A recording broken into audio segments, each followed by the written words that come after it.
பொறாம வேற இடத்துல போய் பேசுவோம் வாங்க.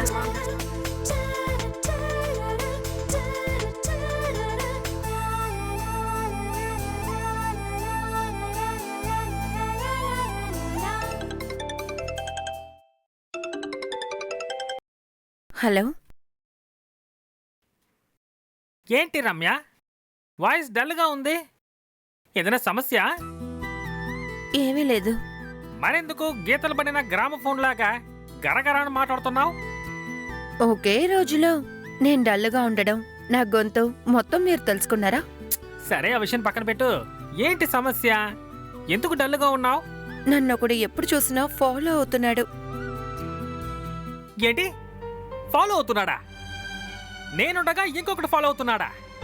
నువ్వేం చేసావు? వాడిని కొట్టచ్చు కదా, తిట్టచ్చు కదా.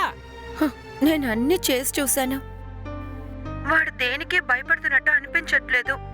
దెబ్బతిన్న పాములాగా మళ్ళీ మళ్ళీ నా కాళ్ళనే చుట్టుకుంటూ తిరుగుతున్నాడు. నువ్వు దిగులు పడకు రమ్య.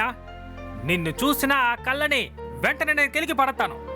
నీ వెనకాలే ఫాలో అవుతున్న ఆ కాళ్ళని పోగులుగా నరుకుతాను. చాలా ఆపండి. ఏంటి రమ్య, నీ టెన్షన్ నా మీద చూపిస్తున్నావు? ఒకడు నన్ను ఫాలో అవుతున్నాడని చెప్తున్నాను, మీరేంటంటే రైమింగ్ లో కవితలు చెప్తున్నారు. రమ్య, తను అసలు ఎలా ఉంటాడో, ఎక్కడుంటాడు, ఇవన్నీ నాకు చెప్పు. వాడి నీడ కూడా నీ ముందు పడనివ్వను. ఎందుకంటే వాడికి అంత పెద్ద పనిష్మెంట్ ఇస్తాను. తొందరపడి వాడిని చంపేయాలని చూడకండి. తర్వాత ఏంటి తన మీద జాలి చూపిస్తున్నావు? ఎందుకు భయపడుతున్నావు? లేదు. ఏంటి లేదు? ఒకవేళ మీరు వాడిని కోపంలో చంపేశారనుకోండి, మీరు జైలుకి వెళ్ళిపోతే నా గతి ఏమవుతుంది? రమ్య, నేనంటే నీకు అంత పిచ్చంటే నువ్వు బాధపడకు బంగారం. నేను వాడిని చంపనులే, కానీ ఇక వాడు నీ వెనకాల రాకుండా వాడికి పనిష్మెంట్ నేను ఇస్తాను. ఏం చేయబోతున్నారు? చెప్పకుండా చేయాలి ఇవన్నీ. చెప్పాననుకో, అది స్వారస్యంగా ఉండదు. సరే, నేను వాడి డీటెయిల్స్ గురించి మీకు చెప్తాను. చెప్పు.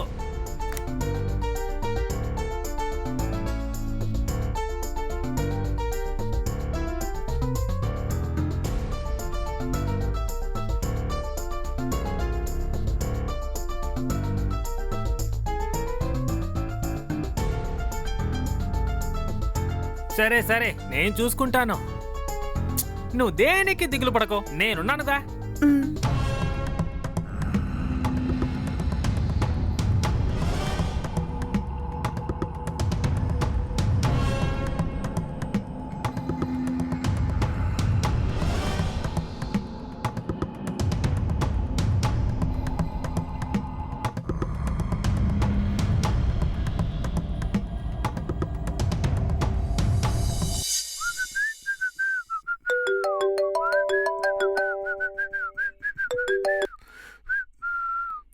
హలో, నేను రమ్య.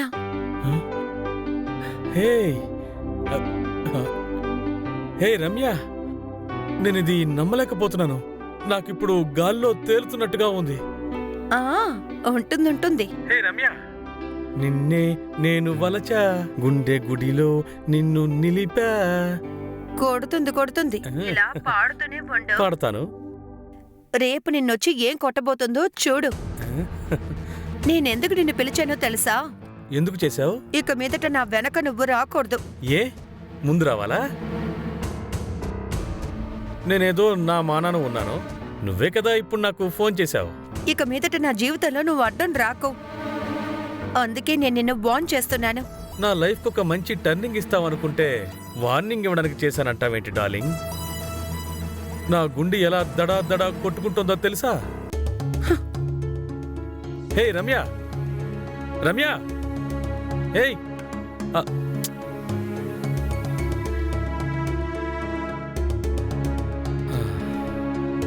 ఒకవేళ నన్ను కొట్టడానికి రౌడీల్ని సెట్ చేసి ఉంటుందా?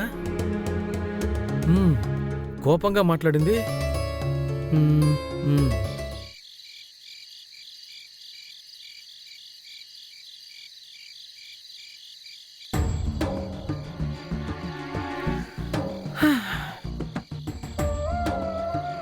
అరే, నాన్నగారు ఈరోజు కూడా గుమ్మం ముందే కూర్చున్నారు. ఇప్పుడేం చేయను? ఎందుకు లేట్ అని కూడా అడుగుతారు. తొందరలో మిక్చర్ కూడా కొనుక్కు రాలేదు. ఆలోచించకుండా నా లవ్ విషయం గురించి చెప్పేనా? నాన్నా, ఏంటమ్మా? ఏంటి ఆలోచిస్తున్నావు? చెప్పమ్మా. భయపడొద్దమ్మా. మిక్చర్ తీసుకురాలేదా? ఏంటి నాన్నా మీరు ఎప్పుడు చూసినా మిక్చర్ మిక్చర్ మిక్చరేనా? మ్మ్. నా జీవితం గురించి ఎప్పుడైనా మీరు ఆలోచించారా నాన్నా? అమ్మ చనిపోయిన దగ్గర నుంచి ప్రశాంతంగా జీవితాన్ని జీవిస్తున్నారు కదా. ఏ రోజైనా ఉద్యోగానికి వెళ్ళి సంపాదించారా? ఏంటమ్మా కొత్తగా మరి మాట్లాడుతున్నావు? ఇంకెలా మాట్లాడమంటారు? నాన్నా, ఇలా చూడండి, మిమ్మల్ని నమ్ముకుని ఏ పుణ్యమూ లేదు. ఇక మీదట నా జీవితాన్ని నేనే చూసుకుంటాను. ఏమంటున్నావమ్మా? నేను ఒకరిని లవ్ చేస్తున్నాను నాన్న. ఏంటమ్మా అసలు? నీ తండ్రి నేను బ్రతికుంటే నువ్వే నిర్ణయించుకుంటావా? నాన్న, నాకు అతనంటే ఇష్టం, అందుకే నేను లవ్ చేస్తున్నాను నాన్న. అతను ఎలాంటివాడు? మంచివాడేనా? లేదు నాన్న, పొట్టిగా ఉంటారు. ఏంటది? పొట్టేను కుర్రాడా? ఏ నాన్న? అయితే ఏంటి నాన్న? నేనే కదా పెళ్లి చేసుకోబోతున్నాను, మీరా చేసుకోబోతున్నారు. నువ్వు ఒక పొట్టివాడిని పెళ్లి చేసుకుంటే నా గౌరవం ఏమవ్వాలి? గౌరవం గురించి మీరు మాట్లాడుతున్నారా? గౌరవం అంట కదా గౌరవం. 1/4 కిలో మిక్చర్ కొనిచ్చేస్తే వాడి కాళ్ళ మీద పడి చేతులు కట్టుకుని మిక్చర్ తింటూ కూర్చుంటారు. ఆ. ఇప్పుడు చివరగా నువ్వేం చెప్తున్నావు? ఆ పొట్టోనే నువ్వు పెళ్లి చేసుకుంటానంటావు. అవును. అది నేను ప్రాణాలతో ఉన్నంత వరకు జరగదు. అయితే చచ్చిపోనన్నా. ఏమంటున్నావు నువ్వు? ఏం మీకు వినిపించలేదా? చచ్చిపోమన్నాను. చావాలా? ఇప్పుడే నేను చచ్చిపోతాను. నాన్నా, నాన్నా, నాన్నా. ఏంటమ్మా ఎందుకు అరుస్తున్నావు? ఛ! ఇదంతా కలేనా? ఏంటమ్మా ఎందుకు అక్కడే ఆగిపోయావు? లోపలికి రామ్మా. ఏమైందమ్మా? అదేంటంటే విషయం ఏంటి? ఎందుకు భయపడుతున్నావు? ఓహో, మిక్చర్ తీసుకురావటం మర్చిపోయావా? లేదు నాన్న, నాడార్ కొట్లో 4 కిలోల మిక్చర్ మీకోసం కొనుంచాను నాన్న. వచ్చే తొందరలో నేను అక్కడే మర్చిపోయి వచ్చేసాను. ఏమంటున్నావమ్మా? అవునన్నా. 4 కిలోల మిక్చరు నాటారుకోట్లో వదిలేసి వచ్చావా? అది నేను 3 పూట్ల బాగా తింటాను కదా. నాన్న, ఏంటమ్మా? నేనిప్పుడు ఏం చేయను? వెంటనే నువ్వు అక్కడికి వెళ్ళు, ఆ మిక్చర్ తీసుకొనిరా. నాన్న, వెళ్ళమ్మా. వెళ్ళమ్మా.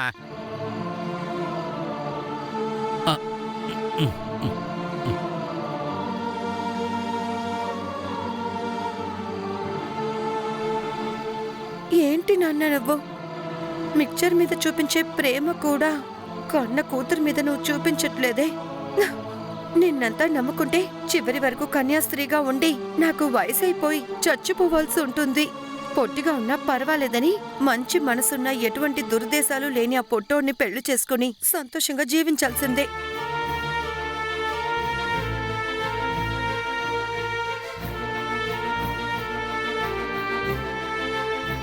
ఏంటమ్మా ఆలోచిస్తున్నావు? లేదు, కొనుంచిన 4 కిలోల మిక్చర్ కూడా ఇంకా వేరేదైనా కొనుక్కొద్దామా అని అనుకుంటున్నాను నాన్న. అదంతా అంత ఆలోచించకమ్మా. కంట్లో నీళ్లు వచ్చేటట్టు బాగా కారంగా ఏమన్నా 2 కిలోలు ఎక్స్ట్రా తీసుకురామ్మా. సరే నాన్న. మ్మ్. నువ్వంతా ఉంటే ఏంటి, సస్తే ఏంటి? అరే ఏంటమ్మా ఇక్కడే నుంచొని ఆలోచిస్తావు? మిక్చర్ ఎవరన్నా తీసుకెళ్ళిపోతారేమో, నువ్వు త్వరగా వెళ్ళమ్మా. ఆహా, రే, మీ కుటుంబమే మిక్చర్ కుటుంబమారా? మేము అందులో మిక్స్ అవ్వాలా?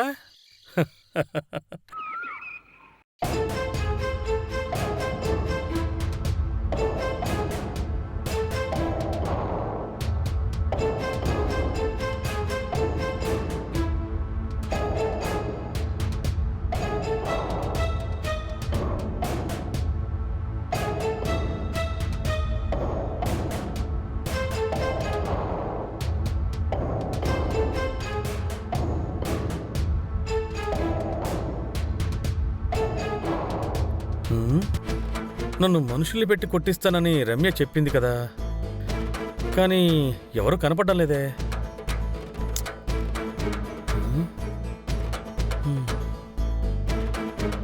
వాళ్ళు ఎవరై ఉంటారు? సరే, ఇలా పబ్లిక్గా రోడ్డు మీద కాకుండా అలా పక్కన దాక్కుని చూద్దాం.